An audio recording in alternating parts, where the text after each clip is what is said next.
আপনারা দেখছেন হলদিবাড়ি টাইমস। হলদিবাড়ি শহরে হকার উচ্ছেদ ও দোকান ভাঙচুরের বিরুদ্ধে এসইউসিআইয়ের মিছিল হলদিবাড়ি শহরে। মঙ্গলবার বিকেল 4:30 নাগাদ হলদিবাড়ি শহরের স্টেশন রোডের এসইউসিআই দলীয় কার্যালয়ের সামনে থেকে মিছিলটি শুরু হয়ে হলদিবাড়ি বাজারের বিভিন্ন পথ পরিক্রমা করে পুনরায় দলীয় কার্যালয়ের সামনে এসে মিছিলের পরিসমাপ্তি ঘটে।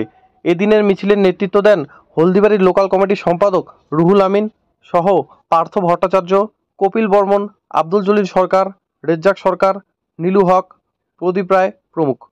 মিছিল থেকে রুহুল আমিন বলেন, হকারদের পুনর্বাসনের দাবিতে আগামী 15ই জুলাই পৌরসভা ঘেরাও করবে এসইউসিআই।